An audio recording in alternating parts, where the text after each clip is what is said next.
할렐루야. 오늘도 귀한 주일 사부 예배 나오신 우리 모든 성도님들과 우리 또 청년들, 청장년들 모든 분들을 주님의 이름으로 사랑하고 축복합니다. 오늘 예배와 또 말씀을 통해 또 우리가 함께 드린 찬양을 통하여서 우리의 삶 가운데 또 우리 모두의 삶의 지경 가운데 우리 주 예수 그리스도의 은혜와 평강이 충만하시길 간절히 축복합니다. 제가 예배 시작 전에 말씀드렸던 것처럼 이제 곧 사순절이 시작되어집니다. 사순절이 시작되면 교회 전통에서는 평일의 예배 가운데서는 사회 공중인 앞에 서 있는 사람이 할렐루야를 외치지 않게 되어 있습니다. 샬롬 주님의 평안을 전하고 또 부활절에 더 큰 할렐루야를 외치기 위해서 그렇게 절제를 하는 시간입니다. 어쩌면 이번 주 2월 17일 수요일부터 성의 수요일 또는 제의 수요일로 사순절이 시작되어지는데요. 여러분의 사순절이 매년과 똑같은 사순절이 아니라 올해의 사순절은 그 어느 때보다 더 특별한 사순절로 주님을 더 깊이 묵상하며 나의 삶에 주님을 새겨나가는 시간이 되었으면 좋겠습니다. 오늘은 주연절 후 마지막 주일이자 말씀드린 것 같이 변화주일입니다. 이 변화주일이 굉장히 중요한 이유는 뭐냐면요. 지금 방금 말씀드렸던 것처럼 변화주일 후에 첫 수요일을 전통적으로 제2의 수요일 또는 성의 수요일, 영어로는 애쉬 웬즈데이라고 부릅니다. 이날로부터 주일을 제외한 약 6주간 그리고 40일의 여정을 사순절 기간이라고 하고요. 이때에 예수님의 공생애와 십자가 사역을 기억하는 그런 시간들입니다. 우리가 지난 성탄절 기억하시죠? 그때 강림절과 성탄절이 주님이 이 땅에 내려오심을 기억하는 시간이었다면 이번 성의 수요일로 시작되는 사순절은 주님의 고난과 희생을 기억하고 몸과 또 우리의 삶에 새기며 더욱 의미 있는 부활을 맞이하기 위해서 여러분 부활절날 감격스러운 부활을 맞이해 본 적이 있으십니까? 정말 부활절에 내가 죽었다 깨어나는 그런 감격을 느껴본 적이 여러분 삶에 있었는지 한번 묻고 싶습니다. 그 감격은 여러분의 사순절이 어떻게 진행되느냐에 따라서 여러분들이 맞이할 부활절이 정말 갈라디아서 2장 20절의 말씀처럼 나는 죽고 내 안에 사신 예수 그리스도를 믿는 믿음 안에서 나도 함께 믿음으로 부활하는 그 감격. 이번 성의 수요일부터 시작해서 이 사순절을 알차게 보내셔서 귀한 부활을 맞이했으면 참 좋겠습니다. 그런 사순절을 맞이하는 의미에서 오늘 변화주일의 예수님 사역 그리고 영성 생활에 있어서 이 변화주일은 굉장히 중요한 의미를 갖고 있습니다. 우리가 방금 우리 예배 시작 전에 본문의 변화선 사건을 예배 시작하면서 말씀을 읽었었는데요. 이 내용은 참 우리가 잘 아는 바죠. 예수님께서 마지막 예루살렘 입성을 얼마 두지 않은 때에 가장 아끼는 제자 베드로와 야고보 또 누구죠? 빠지면 서운한 사람 있잖아요. 요한. 이 세 사람 예수님의 수제자 세 사람을 데리고 높은 산으로 올라가십니다. 그 산이 변화산이라고 하지 않았어요. 후대의 변화산이라고 불렀지만 아마도 굉장히 높은 산이었던 것 같습니다. 그리고 거기서 예수님의 모습이 영광스럽고 순결하다 못해서 빛나도록 변하셨다. 오늘 본문의 말씀을 보니까요. 아주 직설적인 표현이 나와요. 세상에 그 어느 빨래꾼도 옛날에도 빨래꾼이 있었나 봐요. 세탁업을 종사하시는 분들. 그 빨래꾼도 이와 같이 희게하지 못할 것이다 라고 표현하면서 예수님이 얼마나 빛나고 영광스럽고 위대하게 변하시는지를 성경은 잘 설명하고 있습니다. 거기서 예수님께서 똑같이 빛나는 모습으로 모세와 엘리야와 함께 말씀을 나누는 장면을 제자들은 목격하게 됩니다. 베드로가 너무 감동한 나머지 예수님 우리 내려가지 맙시다. 제가 초막 셋을 짓겠습니다. 예수님을 위해서 모세를 위해서 엘리야를 위해서 제가 그 영광을 여기에 모시면서 저 그 감격으로 죽어도 좋습니다. 여기서 살다 죽겠습니다라고 고백합니다. 그리고 구름이 그들을 덮은 후에 이는 내 사랑하는 아들이다.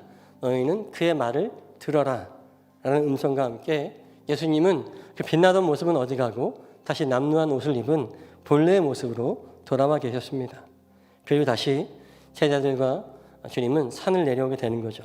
자, 이 내용이 우리가 오늘 예배 시작하면서 읽었던 성경 본문의 내용입니다. 과연 이 내용이 사순절을 앞둔 우리에게 어떠한 중요한 의미를 주시는지 오늘 함께 말씀을 나눔을 통해서 함께 그 의미를 알아봤으면 좋겠습니다. 그러기 위해서는 먼저 변화산 사건의 전과 후의 배경을 좀 살펴보아야 할 것입니다. 오늘 본문의 전장인 마가복음 8장 27절부터 30절의 말씀에는 베드로의 아주 위대한 고백이 선포되고 있죠. 예수님께서 제자들에게 너희는 나를 누구라고 하느냐? 라고 묻는 질문에 베드로가 선생님은 그리스도이십니다. 라고 고백합니다. 이 부분을 평행 본문인 요한복음 11장 27절엔 더 감격적으로 고백합니다. 주는 그리스도시요 세상에 오시는 하나님의 아들이신 줄 내가 믿습니다. 라고 베드로는 그렇게 고백을 합니다. 너무 위대한 베드로의 신앙 고백이죠. 주는 그리스도시요 살아계신 하나님의 아들입니다. 비로소 제자들은 자신들의 선생님이 누구인지를 깨닫고 고백하는 것 같습니다. 하지만 베드로는 자신의 생각과 입술로 이렇게 놀라운 고백을 했는데 주님께서 뭐라고 하십니까? 야, 네 수준에서 할 수 있는 고백이 아닌데 성령께서 너를 도우셨구나. 네, 맞습니다. 베드로는 입술로 자신의 생각과 입술로 고백을 했지만 진짜 주님이 어떤 분인지 실제적으로 경험하지 못했습니다. 그 직후에 주님께서는 제자들에게 다시 이렇게 말씀하시죠. 내가 곧 고난을 당할 것이고 죽임을 당하여서 사흘 후에 다시 살아나는 것을 말씀하실 때에 베드로가 격분했어요. 아니 주님, 방금 성령께서 내게 임하셔서 내가 당신을 하나님이라고 고백했는데 어찌 그러십니까? 그럴 수 없습니다라고 강력하게 항의하죠. 근데 그때의 주님은 방금 전에 베드로를 칭찬하시던 것과는 달리 사탄아, 내 뒤로 물러가라. 너는 하나님의 일을 생각하지 않고 사람의 일만 생각하는구나. 이렇게 베드로를 꾸짖습니다. 사랑하는 여러분, 오늘 변화주일의 사건을 맞이하기 앞서서 오늘 우리의 마음도 마찬가지입니다. 베드로와 같이 우리의 마음에도 늘 하나님의 마음이 있지만 사람의 마음도 있고 심지어 사탄의 마음까지도 늘 우리 마음 가운데는 담겨져 있다고 하는 것입니다. 주님께서 베드로를 꾸짖으셨던 것처럼 우리가 항상 하나님의 일을 생각함으로 늘 깨어있지 않는다면 우리는 이내 사탄이 주는 사람의 일에 사람의 생각에 치우쳐지는 연약한 존재가 되고 마는 것입니다. 베드로가 그러하였던 것처럼 성령의 도우심을 받아 하나님의 일을 마음에 담으시는 우리 모두가 되시길 간절히 소원합니다. 한시라도 우리가 놓친다면 이것이 나의 판단, 나의 경험, 나의 생각이라고 하지만 이것은 사탄이 주는 사람의 일로 하나님의 일을 그르치겠습니까? 우리가 지금 드리는 이번 사부 예배는 여러분 보셨다시피 새로운 형식으로 진행되는 예배입니다. 또 특별히 오늘 두 번째 주일은 우리 엔데오스 찬양팀과 함께 찬양하는 귀한 시간입니다. 여러분 어떠셨어요? 너무 신나지 않았습니까? 제가 함께 찬양하면서 반드시 나는 뛰지 않으리라고 결심했지만 결심이 이내 무너졌습니다. 팔짝팔짝 뛰고 너무 좋더라고요. 그리고 굉장히 숨이 차서 여러분 보시는 것처럼 굉장히 이 안경에서 습이 떠나가지 않습니다. 예, 정말 새로운 형식으로 찬양하며 하나님께 영광 돌리는 그런 예배잖아요. 점점 흩어져가는 우리 시대의 젊은이들의 마음을 붙잡고 함께 예배하고자 기획되고 준비된 예배입니다. 내 나이에 무슨 찬양을 해라고 하는 그분들의 마음에 하나님께서 새로운 영을 부어주셔서 젊은이의 영을 부어주셔서 그들도 함께 찬양하기 위해서 세워지는 예배가 이 사부 예배입니다. 그런데요, 이 예배를 시작하는 단계에서 우리 내부적으로 많은 시행착오, 또 우리가 당면한 여러 어려움들과 숙제들이 여전히 많이 남아있음을 여러분 앞에 솔직하게 고백합니다. 이 예배를 함께 세워나가는 어려운 시기에 우리가 이 예배를 향한 마음이 잠시라도 하나님의 일이라고 하는 것, 이것은 내가 계획하는 것이고 내가 드리는 것이고 나의 예배, 나의 사부 예배가 아니라 이 예배는 하나님께 드려지는 산 제사로 드려지는 예배이고 이것이 하나님의 일이라고 하는 사실을 놓쳐버리면 주님은 우리에게 베드로에게 하셨던 것처럼 똑같이 말씀하실 겁니다. 사단아, 내 뒤로 물러가라. 네가 하나님의 일을 생각하지 않고 사람의 일만 생각하는구나. 사랑하는 여러분, 우리가 이러한 함정에 빠지지 않도록 오늘 예배의 자리에 함께 하신 모든 성도님들, 우리 청년들, 우리 청장년들 함께 이 예배를 위해서 기도했으면 좋겠습니다. 그렇게 여러분이 꼭 기도해 주십시오. 제가 거의 한 3, 4년 만에 뛰면서 찬양한 것 같습니다. 저는 이 찬양을 계속 이어가고 싶습니다. 함께 찬양하며 주님께 강력하게 부르짖고 말씀으로 내 마음을 깨우치며 하나님의 음성을 더 가까이, 하나님의 임재를 더 가까이 하는 이 예배가 끝까지 하나님의 일로서 진행되어지길 원합니다. 사랑하는 여러분, 이 일에 함께 동참해 주시고 함께 기도해 주시기를 간절히 부탁드립니다. 오늘 본문에서 주님께서는 다가오는 십자가의 사건, 하나님의 일을 준비하시기 위해서 특별히 베드로와 야고보, 요한과 함께 변화산으로 올라갔잖아요. 그리고 그들에게 보이셨던 영광스러운 모습을 통해 주님께서 제자들에게 주시고자 하는 메시지가 무엇이었겠습니까? 예수님이 딱 변화되시니까 제자들이 우와! 막 베드로는 거의 반실성을 한 거죠. 막 초막셋을 짓겠다고 하니까. 그때 예수님께서 제자들에게 무슨 말씀을 하고 싶었겠어요? 봐라, 내가 이런 존재야. 너희들 나 무시했지? 니네 그냥 뻥카로 주는 그리스도시와 살아계신 하나님의 아들이라고 그랬지? 나 진짜 이런 존재야. 주님께서 이것을 보이시려고 그런 일들을 하셨을까요? 제자들이 변화산 정상에서 보았던 예수님이 변화된 모습과 모세와 엘리야의 영광스러운 모습들은요, 바로 예수님이 공생의 기간 내내 선포하셨던 하나님의 나라, 그 하나님의 나라가 얼마나 영광스럽고 위대한지, 이 일을 위해서 주님께서 고난과 희생, 죽임을 당해야 하는 이유를 잘 알려주고자 당신의 사랑하는 세 명의 제자들에게 먼저 하나님 나라는 이런 것이다 라고 보여주신 것이죠. 지금 제자들의 인간적인 생각에는 예수님이 고난을 당하고 죽임을 당한다고 말씀하시는 것 같지, 그것이 마치 패배의 모습 같지만 그것은 다만 눈에 보이는 현상일 뿐 본질이 아니요, 실제의 본질은 그들이 변화산에서 보았던 예수님과 모세와 엘리야의 영광스럽고 위대한 빛나는 모습, 그것이 바로 하나님 나라의 백성들의 모습이다라고 하는 것입니다. 제자들이 영광 중에 보았던 모세와 엘리야처럼 예수 그리스도를 믿고 따르는 우리 모두들도, 주님의 증인된 우리 모든 제자된 우리들도 그들과 같은 영광을 누리게 될 것임을 믿으시는 우리 모두가 되시길 간절히 소원합니다. 여러분들 똑같이 변화산에서 변화된 것처럼 주님이 다시 오시는 그날에 우리도 그와 같이 변모할 것입니다. 저희가 죄가 많아서, 우리가 연약하여서 우리는 그럴 자격이 없습니까? 아니요. 오늘 본문에 나와 있는 모세와 엘리야가 우리와 크게 다른 사람들이 아닙니다. 야고보서 5장 17절 말씀에 보면 엘리야도 우리와 같은 성정에 속한 사람이다 라고 말씀하고 있습니다. 엘리야도 우리랑 똑같은 사람이라고 하는 거예요.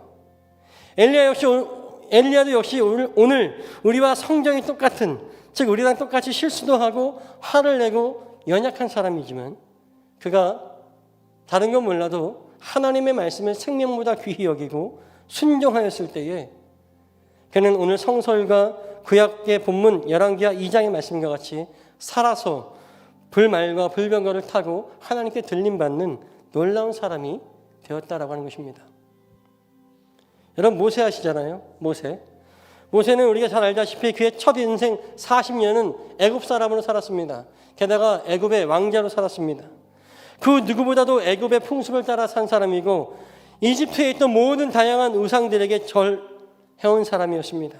심지어는 내 기분에 거슬린다고 해서 사람을 쳐 죽인 살인자였습니다. 한마디로 모세는 우상 숭배자였고 죄인이었고 연약한 살인자였습니다. 심지어 그는 어떤 사람인지 아십니까? 40년 광야 기간에도 하나님의 사람이 되었을 때에도 그때도 인간적인 분을 내리지 못해서 하나님보다 앞서서 반석을 지팡이로 먼저 내리치는 바람에 그는 결국 젖과 꿀이 흐르는 약속의 땅에 들어갈 수 없는 그런 부족한 사람, 연약한 사람, 실수가 많은 사람이었습니다. 그 연약함이 있음에도 불구하고 모세는 말씀에 온전히 순종하려고 노력함으로 이스라엘 민족을 출애굽시키고 위대한 민족을 세운 개척자가 되었습니다. 오늘 변화되는 환상과 같이 하나님 나라에서 주님의 영광 가운데 함께 그 영광 누리는 인물이 되었다라고 하는 것입니다. 사랑하는 여러분, 제가 여러분들에게 무슨 얘기를 하고 있는 겁니까? 모세도 엘리야도 죄 많고 연약하였습니다.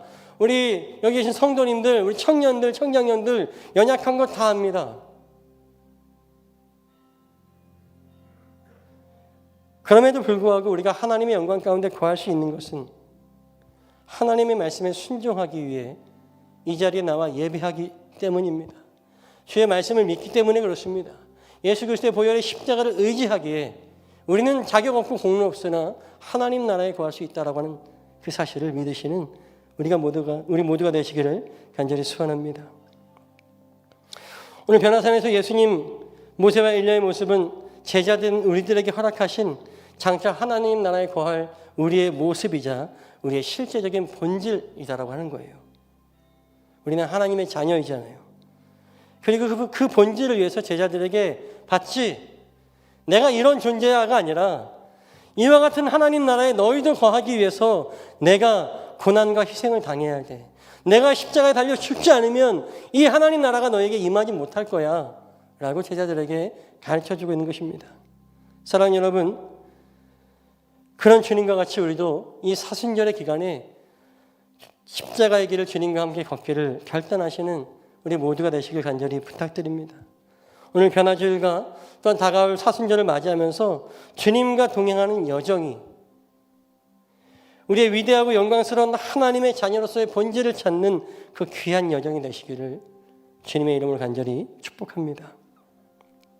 이렇게 예수님의 고난과 희생, 십자가의 죽음이 사람의 눈으로는 마치 패배의 길로 되짚어 거꾸로 가는 여정인 것 같지만 이사야서 53장 5절의 말씀에 이렇게 얘기합니다. 그가 찔린 것은 우리의 허물 때문이고 그가 상처를 받은 것은 우리의 약함 때문이다. 그가 징계를 받음으로써 우리가 평안을 누리고 그가 매를 맞음으로써 우리의 병이 나았다. 이 고백과 같이 이 길이 결국 많은 영혼을 살리는 길이라고 하는 것입니다. 사랑하는 여러분, 이 사순절에 예수님을 인격적으로 만나시기를 주님의 이름으로 축복합니다. 예수님이 진정 누구인지를 깨닫고 죄와 사망 권세를 이기신 예수님과 함께 이 세상에서 영광스러운 하나님의 자녀로 승리할 수 있는 우리 모두가 되시기를 주님의 이름으로 간절히 소망합니다. 어떻게 우리가 그런 하나님의 자녀가 될 수 있겠습니까? 오늘 본문에서는 아까 얘기했던 것처럼 베드로가 그 놀라운 영광을 바라보니까 더 이상 더러운 세상에 내려가기 싫었습니다. 내가 이 영광을 봤으니 이 영광 안에 평생을 살다 죽었으면 좋겠다. 초막 셋을 짓고 하나는 예수님을 위해서, 하나는 모세를 위해서, 하나는 엘리야를 위해서, 야고보 넌 거기 살아, 요한 넌 거기 살아, 난 센터야. 여기서 우리 영광만 바라보고 살자라고 주님께 말씀드렸지만 주님이 뭐라고 하십니까? 허락하지 않으셨어요. 다시 제자들과 세상으로, 죄와 질병과 귀신 들린 아이가 기다리는 그 세상으로 다시 내려가십니다. 왜 그러셨습니까? 주님께서 베드로에게 원하셨던 것은 베드로야, 네가 영광만 바라보고 사는 것이 아니라 네가 그 영광과 나와 그 영광을 함께 나누어야 하지 않겠니?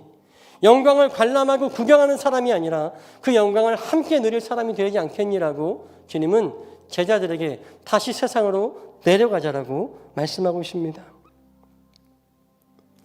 변화산에서 머무는 것이 아니라 세상으로 나아가야 하나님의 나라를 허락받을 수 있기에 죄와 질병과 고난과 희생, 귀신 들린 사람들이 기다리는 세상으로 다시 내려가야 하나님 나라가 이 땅에 임하시고 그들 모두가 하나님의 영광스러운 자녀가 되기에 주님은 변화산에서 다시 내려가기를 요청하셨습니다. 바로 우리에게 맡겨진 사명이 있기 때문에 그렇습니다. 사랑하는 여러분, 그 사명을 감당하시는 우리 모두가 되시기 바랍니다. 여러분은 여러분의 사명이 무엇인지 아십니까? 사명은 거창하고 대단한 것이 아닙니다. 사명은요, 쇼 호스트와 똑같습니다. 여러분, 종편 TV에서 나오는 그 홈쇼핑 보시나요? 그 쇼 호스트들, 유명한 쇼 호스트들은 그 제품을 꼭 써보고 판매를 한다고 합니다. 써보니 좋더라. 써보니 너무 좋으니까 당신도 사세요 라고 하는 게 사명이에요. 무슨 말씀입니까? 우리가 예수님을 만나고 이렇게 뛰며 찬양하는 것이 너무 좋고 하나님을 찬양하는 것이, 예수님을 알게 된 것이, 그분을 나의 친구로 모신 것이 너무 행복하니까 이걸 좀 알아줬으면 좋겠어요. 우리가 같이 함께 예배드리지 않겠습니까? 라고 이야기하는 것이, 그것이 사명이에요. 사명 복잡하게 어렵게 생각하지 않았으면 좋겠습니다.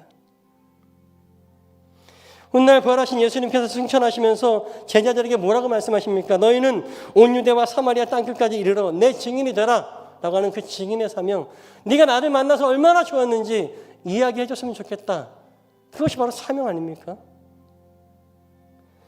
특별히 이 사명을 감당하기 위해서, 또한 우리가 하나님 나라의 주님과 함께 영광 가운데 거하기 위해서는 우리에게 먼저 요구되어지는 것이 있습니다.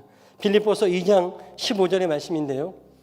그리하여 여러분은 흠이 없고 순결해져서 구부러지고 뒤틀린 세대 가운데서 하나님의 흠없는 자녀가 되어야 합니다.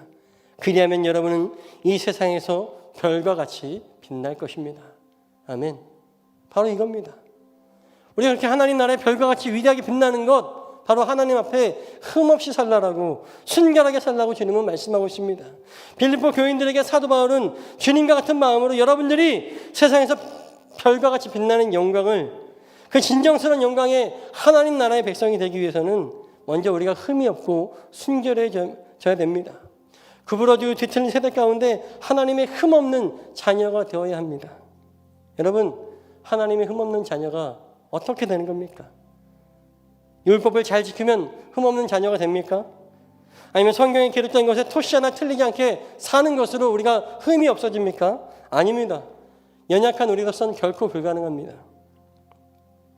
모세도 하나님의 부르심을 받은 상태에서 자기 성을 못 이겨서 그는 가나안에 들어가지 못하지 않았습니까? 인간은 결코 하나님 앞에 흠없이 살 수 없습니다. 그러나 하나님의 흠없는 자녀가 되는 것은 우리가 앞서 나누었던 것처럼 나의 인생에, 나의 마음 가운데 사람의 일을 담는 것이 아니라 하나님의 일을 담으려고 애쓰는 것을 의미하는 것이죠. 고린도전서 10장 31절에 바울은 그러므로 여러분은 먹든지 마시든지 무엇을 하든지 모든 것을 하나님의 영광을 위해 하십시오. 때로 사람의 일을 담을 수 있으나, 때로 사단의 생각에 뛰어넘어갈 수 있으나 깨닫는 즉시 쏟아버리시고 하나님의 일을 다시 채우라고 하는 것입니다. 먹든지 마시든지 모든 생명을 위해서 하는 일들, 숨쉬는 일까지도 하나님의 영광을 위해서 하나님의 일로서 살아가야 함을 말씀하고 있습니다. 여러분, 많은 젊은 세대들 가운데 자살률이 높아지고 있습니다. 여러분, 그저 사는 것도 하나님의 영광을 위한 것입니다.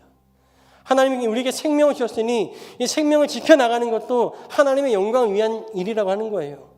그 일로서 우리는 점점 자격이 없으나 흠이 많으나 하나님 앞에 흠없는 자녀로서 나아갈 수 있다고 하는 것입니다. 우리의 흠은 우리 인생에 굴곡이 있을지라도 우리는 우리 마음에 사람의 일, 사탄의 생각을 계속 비워내고 하나님의 일, 하나님의 마음을 담다 보면 우리의 흠은 하나님의 사랑, 예수 그리스도의 십자가 보혈로 메꾸어지는 것이죠. 하나님께서 지나간 일들을 기억하지 않으시고 다만 지금 우리가 지금 이 시간에 내 마음이 흠없이 그리스도 예수의 보혈로 순결하게 되어 하나님의 일을 담고 있느냐, 내가 지금 이 순간 말씀에 집중하고 있는가, 내가 지금 이 순간 기도에 집중하고 있는가, 내가 지금 이 순간 하나님의 찬양하는 일에 집중하고 있는가, 지금 나의 마음이 온전히 하나님만 바라보고 있는가가 더 중요하다고 하는 겁니다. 제일 위험한 신앙이 무엇입니까? 왕년에, 예, 그렇습니다. 저도 왕년에 찬양할 때 바닥에서 1m 이상 뛰었습니다. 믿거나 말거나죠. 왕년에 그렇습니다. 왕년은 중요하지 않습니다. 지금 이 순간 내가 하나님을 바라보는 것이 더 중요한 것이죠. 먼 미래에 제가 좀 상황이 나아지면요, 제가 좀 건강이 회복되면요, 제가 취업되면요, 아니요. 지금 이 순간 하나님 앞에 나아갈 때 우리는 흠없는 하나님의 사람, 하나님의 자녀가 되어진다고 하는 것입니다. 사랑하는 여러분, 과거에 집착하지 마십시오. 주님도 기억하지 않으십니다. 미래에 집착하지 마십시오. 하나님 외에 아무도 그 미래를 알지 못합니다. 지금 이 순간 하나님께 집중하는 것이 우리가 하나님의 영광스러운 자녀가 되는 비결입니다. 그것이 바로 우리가 사명 감당하는 일입니다. 여러분, 사명, 복음 증거하고 전도하는 것이 대단한 일인지 아세요? 여러분이 행복하시면 됩니다. 여러분의 삶의 자리에서, 가정에서, 학교에서, 직장에서, 여러분의 공동체 안에서 여러분이 예수 믿는 것 때문에 행복해지면 사람들이 그것 때문에 예수 믿고 싶어 합니다. 바로 이 순간, 바로 지금 하나님께 집중하는 것이 예수 그리스도의 보혈로 우리가 흠없이 하나님 앞에 나아가는 길이다라고 하는 것입니다. 두 번째로 우리가 세상으로 다시 내려와야 되는 그 사명을 감당해야 되는 이유는 바로 하나님 나라가 우리 가운데 어서 속히 오시게 하기 위해서입니다. 마태복음 24장 14절 말씀에 이 하늘나라의 복음이 온 세상에 전파되어서 모든 민족에게 증언될 것이다. 그때야 끝이 올 것이다 라고 예수님께서 직접 말씀하셨습니다. 하나님 나라를 보고 싶습니까? 베드로와 같이 저도 하나님의 영광을 보고 살고 싶어요. 아니야. 넌 하나님의 영광 가운데 나와 함께 영광 가운데 있을 거야. 어떻게 해야 됩니까? 온 세계와 민족 가운데 이 하나님 나라의 복음이 전파되는 그날에 끝이 오겠다라고 주님이 말씀하셨으니 그 하나님의 나라의 영광에 거하기 위해서는 우리가 우리의 사명을 감당해야 되는 것입니다. 그 일 때문에 주님께서는 제자들을 또 우리들을 오늘날 사람을 낚는 업으로 부르셨습니다. 사랑하는 여러분, 저와 여러분의 삶이 베드로가 산 정상에서 보았던 것 같은 그 하나님 나라의 영광스럽고 위대한 삶이 우리의 모두의 삶이 되시기를 주님의 이름으로 축복합니다. 그러기 위해서 우리가 감당해야 될 사명은 복음 증거의 삶, 증인의 삶을 사는 것입니다. 누구는 이렇게 얘기합니다. 목사가 단위에 서서 전도하자 얘기하면, 복음을 증거하자 얘기하면 구닥다리라고 얘기합니다. 구닥다리여도 좋습니다. 예수 그리스도를 믿는 이유가 이거 아니겠습니까?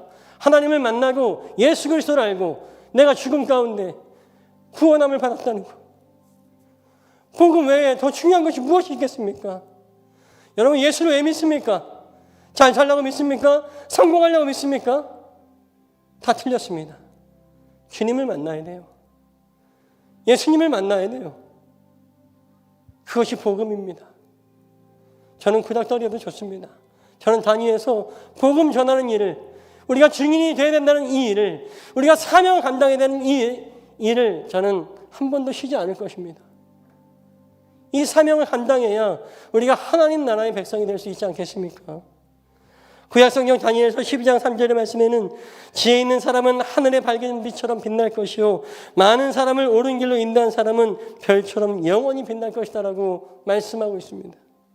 지혜 있는 사람, 즉 하나님의 일, 하나님의 나라 위에 사는 인생도 귀하지만 다른 많은 사람들을 옳은 길, 복음으로 하나님 앞으로 인도하는 사람들을 주님께서는 더 귀히 여기시고 영원히 빛나게 하시겠다라고 이미 오래전부터 다니엘서를 통하여서 약속해주고 계십니다.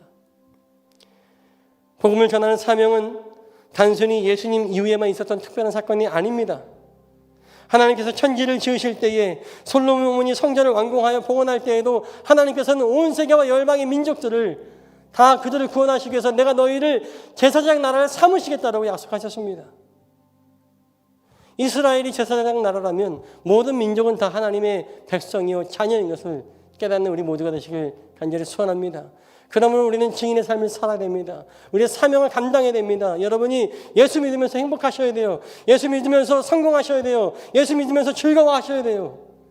예수 믿으면서 겪는 고난을 사도 바울과 같이 기뻐함으로 내가 주를 위해서 고난받은 것을, 예수 그리스도의 이름 때문에 핍박받는 것을 기뻐할 줄 아는 마음이 오늘 우리 모두의 마음 가운데 있기를 간절히 소원합니다. 베드로와 제자들이 변화산 정상에서 본 것이 무엇입니까? 다름 아닌 하나님의 소망이었습니다. 하나님 나라의 소망이었어요. 그리고 그 하나님의 소망, 하나님의 일을 이루어드리기 위해서 우리가 감당해야 되는 것은 산 위에 머무는 것이 아니라 하나님의 소망이 필요한, 복음이 필요한 이 세상으로 다시 내려가서 사명을 감당해야 함을 예수님께서는 가르쳐주고 계십니다. 그래서 주님께서는 제자들에게 얘들아, 영광을 보는 것에만 머물러 있지 말고 그 영광을 함께 누릴 사명으로 나아가지 않겠니? 라며 그들과 함께 귀신 들린 아이가 기다리는 그 산 밑으로 내려오게 되는 겁니다. 거기 머물러 있는 것보다 더 중요한 사명은 사명이 사명되기 위해서 내려오는 것, 세상으로 나아가는 것이 더 중요한 것입니다. 오늘날 한국교회 대부분의 예배는 무엇으로 끝나죠? 축도함으로 끝납니다. 근데 본래 이 축도의 원형은요, 파송기를 낭독하는 겁니다. 여러분들 세상으로 파송합니다라고 하는 파송의 그 글을 낭독하는 것이 원래 예배의 전통입니다. 근데 이것이 우리 예배에 정착되어지면서 이 축복 기도가 파송의 선포, 파송의 기도의 의미로 축복하는 것이 되어진 것이죠. 성도들이 예배를 마치고 하나님의 영광 가득한 이 성전을 떠나 세상을 하나님의 영광으로 가득 차게 파송하는 것, 증인의 삶을 살도록 파송하는 것이 교회의 진정한 역할이다라고 하는 겁니다. 하나님 안에, 하나님의 영광 안에만 머물러 있는 것보다 세상으로 나아가 세상이 하나님의 영광으로 영화롭게 되게 하는 것이 우리의 받은 사명이라고 하는 거예요. 여러분, 오늘날 교회들이 너무나 많이 변질되어 있지 않습니까? 세상으로 나아가서 선한 영향력을 미치기보다는 주님, 여기가 좋사오니 여기에만 하나님의 영광을, 믿는 사람들에게만 하나님의 은혜를, 우리에게만 하나님의 축복을 달라고 그렇게 기도하고 있지 않습니까? 그렇게 이기적인 신앙으로 한국 교회가 변질되지 않았습니까? 한국 선교 초기보다 지금 오늘날의 한국 교회가 훨씬 더 발전되고 부흥되었지만 세상을 향한 영향력을 잃어버린 이유는 바로 이것입니다. 선교 초기의 교회 방향성은 세상을 향해 소금과 빛의 역할을 감당하는 것에 있었지만 오늘날의 교회 방향성은 어디에 있습니까? 예수 믿는 데가 제일 잘 나가. 우리 교회가 제일 잘 나가. 우리 목사님이 제일 잘 나가. 우리 교회랑 상당 교회랑 비교하지만 우리 교회가 더 잘 나가. 이런 것이 있는 건 아닙니까? 이렇게 이기적이 되어가고 있는 것은 아닌지, 이것이 오늘의 우리의 현실이 아닌지 되짚어 봐야겠습니다. 예수님의 뜻이 어디에 있었습니까? 영광스러운 거기 안에 있는 것이 아니라 빛이 필요한, 주님의 복음이 필요한, 진짜 영광이 필요한 그곳에 나아가서 그 사명 감당하는 하자고 주님께서는 제자들을 함께 데리고 나아가지 않습니까? 죄로 어두운 곳에 나가 빛 밝히는 것에 주님의 뜻이 있습니다. 우리가 아까 그런 찬양 불렀죠. 주님의 마음이 있는 곳, 주님의 뜻이 있는 곳, 내가 그곳에 거하기 원합니다. 아까 찬양 부르면서 이 조은교에서 불렀던 이 주님의 마음이 있는 곳 중에서 가장 은혜스러운 찬양이었습니다. 너무너무 좋았어요. 그런데 찬양만 좋으면 뭐합니까? 여러분, 주님의 마음 계신 곳에 여러분의 마음도 계십니까? 주님의 뜻이 있는 곳에 여러분의 뜻도 계십니까? 주님, 저는 그냥 교회에서 이렇게 찬양하는 것까지만 좋아요. 세상에서 하나님의 마음 두시는 곳, 제가 거기까지는 못 갈 것 같습니다. 혹시 이렇게 주저하고 있지는 않습니까? 사도 베드로는 베드로전서 3장 15절에 이렇게 얘기합니다. 다만 여러분의 마음속에 그리스도를 주님으로 모시고 거룩하게 대하십시오. 여러분이 가진 희망을 설명하여 주기를 바라는 사람에게는 언제나 답변할 수 있게 준비를 해 두십시오. 누군가가 여러분에게 이 교회 다니는 게 왜 좋아? 예수님이 누구야? 복음이 뭐야? 라고 물어봤을 때 여러분들은 준비가 되어 있습니까? 거창한 걸 준비하려고 생각하지 마세요. 복잡한 신학적인 걸 준비하려고 생각하지 마세요. 여러분들의 삶이 이랬으면 좋겠습니다. 날 봐. 나 완전 행복해 보이잖아. 날 봐. 쥐꼬리만한 월급에도 나 이렇게 행복하잖아. 이러한 답변들이 여러분 삶 가운데 준비되어 있었으면 좋겠어요.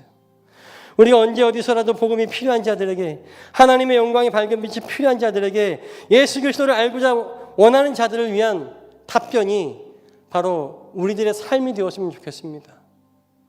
따로 물어서 답을 정해주는 것이 아니라 나를 봐, 우리의 삶을 봐. 이것이 예수 믿는 삶이야. 그런 수액이 있었으면 좋겠어요. 성도의 수액, 크리스찬 수액. 봐, 고난과 환난 핍박 괜찮아. 나 예수 믿는 사람이잖아. 나는 예수를 믿고 행복해야 될 사명이 있어. 네가 나를 보고 예수님이 궁금해지고 신앙생활이 궁금해지게 만드는 그 사명이 바로 나의 사명이야. 라고 하는 그런 크리스찬의 수액이 있었으면 좋겠어요. 우리가 언제 어디서라도 복음이 필요한 자들에게, 하나님의 영광의 밝은 빛이 필요한 자들에게 우리의 삶이 답변이요 간증이 되는 삶이 되시기를 간절히 소원합니다. 이것이 진정 영광스러운 하나님의 나라가 이 땅에 속히 오게 하시는 일이고 우리가 그의 영광 안에 영원히 거하는 일이기 때문에 그렇습니다. 이 말씀을 정리합니다. 사순절이 곧 시작됨을 알리는 이 변화주일에 우리는 하나님의 소망을 우리 마음에 품었으면 좋겠습니다. 변화선 정상에서 제자들이 보았던 그 영광스러운 모습, 그것이 바로 하나님의 소망입니다. 우리 모두가, 온 세계와 모든 민족들이 하나님의 복음을 듣고 하나님의 그 영광스러운 하나님 나라의 모세와 엘리야처럼 빛나는 모습으로 함께 사는 것, 그것이 우리를 향하신, 이 세상을 향하신 하나님의 소망이고 하나님 나라의 소망입니다. 주님과 함께 걷는 이 사순절 40일의 여정이 단순히 여러분이 고난과 고통, 희생을 걷는 길이 아니라 이 여정을 통하여 우리의 본래 모습이 먼저 하나님 나라에서 위대하고 빛나는 영광스러운 모습들이 먼저 회복되어지는 그런 발걸음들이 되시기를 주님의 이름으로 축복합니다. 그리고 베드로가 야고보가 요한이 정상에서 보았던 그 하나님 나라의 소망이 남의 일이 아니라 바로 나의 일, 내게 맡겨진 하나님의 일이 되어서 세상으로 나아가 온 세상에 하나님 나라가 오게 하시는 주님의 증인들, 그 사명 감당하시는 하늘 소망의 사명자들 되시기를 주님의 이름으로 간절히 축복합니다. 이제 우리 함께 찬양하며 기도하겠습니다. 우리 함께 변화산의 이야기를 듣고 나누었는데요. 오늘 말씀을 한마디로 얘기하자면 우리의 사명을 깨달았으면 좋겠습니다. 우리의 본질은 이 땅에 있는 것이 아니라 제자들이 변화산에서 보았던 그 영광스러운 모습, 하늘나라의 백성, 하늘나라의 자녀가 되는 것이 우리의 본질이요, 그것을 회복하는 것이 우리의 사명입니다. 주님, 지금 이 시간 다른 날 아니고요, 과거가 아니고요, 미래가 아니고요, 지금 이 시간 내가 하나님만 바라보게 하여 주시옵소서.